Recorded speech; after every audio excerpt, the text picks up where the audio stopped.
Good evening, my Truth Clues aficionados.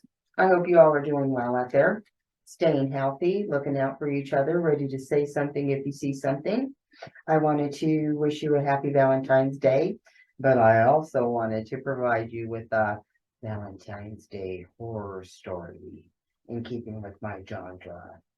So I've been covering a lot of Colorado cold cases that have been solved recently due to genetic connections. They find your genealogy, they go after your family, they start building trees. Sometimes it can take months.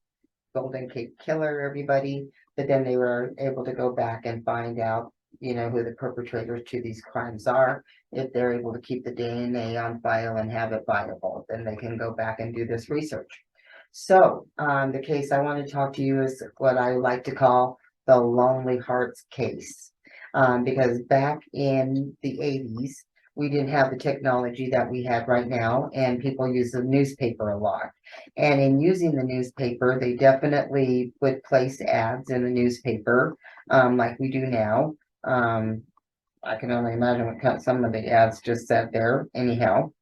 So anyway, there was a place in the newspaper that you could post ads, and it was called the Lonely Hearts area.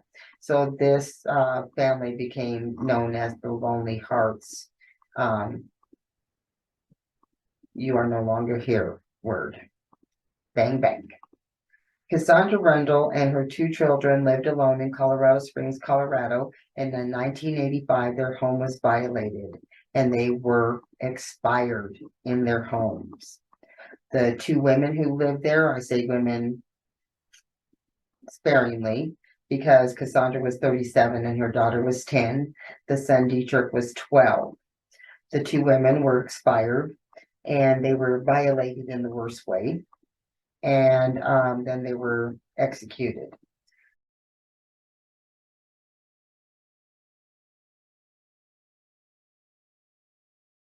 And then they were left in positions where they were like bound up. So you don't know what the heck went on there or how long it went on with them. It seems like the perpetration happened between 7 o'clock and 7:30 in the morning because the beds were made. It seemed like the son Dietrich had been out already and was coming back and walked in on the horrible activity going on, and then he was expired as well. So the mom, Cassandra, and the daughter, Melody, they think that the possibility of what happened to them and Dietrich was the fact that Cassandra was being quite active in looking for a partner. And she had placed two ads in the paper in the Lonely Hearts section. The first one, she was like, I love fun, I love this, I love that, it is. I love walks on the beach, poetry, drinking wine, and talking to my loved ones. So, and then 6 months later, she went ahead and posted another one, how she was more directing it, looking to the type of man she was looking, and a little bit less about her. So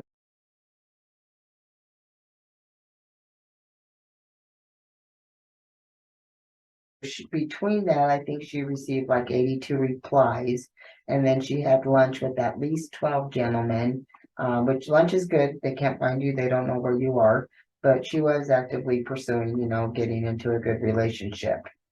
In the meantime, when she was from out of state, and then she eventually moved here with her first husband and her two children. That ended up dissolving. The man moved out of state, and then she stayed here with the kids. So she eventually met another guy, and they fell in love, and she was married, and they were married for about 6 years.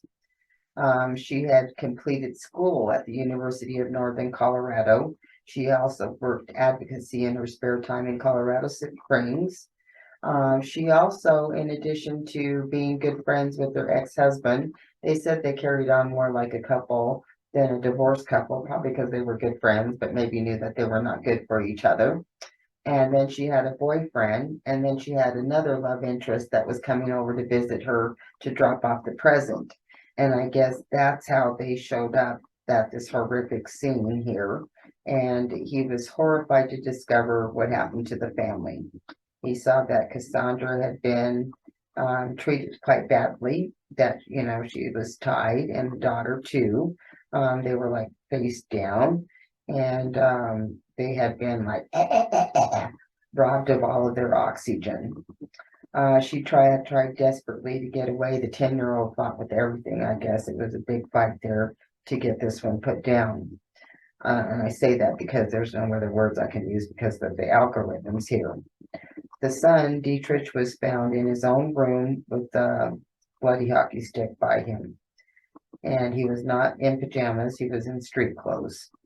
And it's thought, he came in during the time this was all transpiring between 7 and 7:30 a.m. So horrific. Can you imagine the day of love and then having to have all of that happen to you? The boyfriend that she was seeing was also completely unaware. He did stop by later in the morning to see her and discovered the scene. That, everything had been gruesomely put. The suspect pool to find even who would be involved in such a thing was going to be quite large because of the whole lonely heart thing going on there. And I'm sure she knew other people outside of that as well. So they wasn't sure how or where to approach it.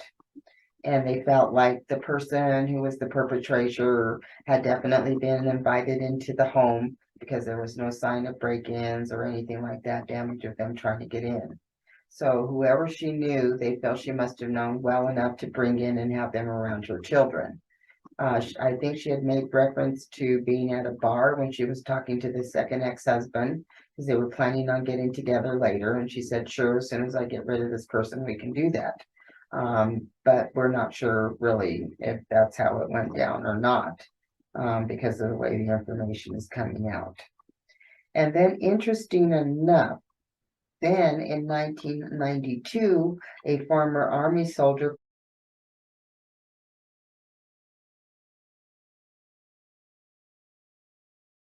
from North Carolina with the last name of Wilkinson had gone AWOL. And he would have been AWOL for the last 6 or 8 months or something like that from North Carolina. And then he came in and he wanted to make a confession. He confessed to a crime that had been committed in 1981. The offing of a whole family, Judy Hudson and her family. He saw the daughter Crystal asleep on the couch. He thought, this is my opportunity, and he took advantage of it. He decided to break in, which didn't happen in the first place. And then he committed basically the same type of scenario to the family where he inflicted physical harm on the girls and then, then offed them, sent their souls over to the other side in a most brutal fashion. Then he went into the mom's room, committed that same crime again, and then went into Larry Jr.'s and committed the same brutality on him and offed him as well. So he ran away from Fort Bragg, and after being gone for that time, he decided to turn himself in. Then he confessed. He's on death row now in Raleigh, North Carolina, and there is speculation that he could be tied to the crime of the Brundle family. He did have a history of being a peeping Tom, and he was stationed at Fort Carson during the time that this happened. Cassandra's dad felt very much that this could have been the perpetrator of the crime that had offed his daughter and his grandchildren. Detective Reiser, who is investigating the case for the Colorado Springs area, said the suspect in his mind does not have enough evidence to pursue him. He said if he was on a trial in a jury to put this person away, he wouldn't know what to do. So they don't want to release anything until they have more information, knowing how genetics work as well. So they're being very close-mouthed about it. And they have like 6 suspects in mind right now. They haven't released any names. There have been some famous detectives called in to resolve this issue. Joe Kenda, I just love him. I watch the show all the time. I think the show's over now from what I saw. But he was unsuccessful at resolving this as well. And then Lou Smith, who had been called in from retirement on the John Bonet case, also took a look at it and was unable to get a resolution as well. So definitely looking at DNA to come through and provide some additional information. I really don't know how to feel about the whole Wilkinson thing. And they're comparing the fact that the weapons that were used were similar to, and that's not unusual. I think if you don't bring one, you're going to find one there in the house, right? So I couldn't really consider that a good clue.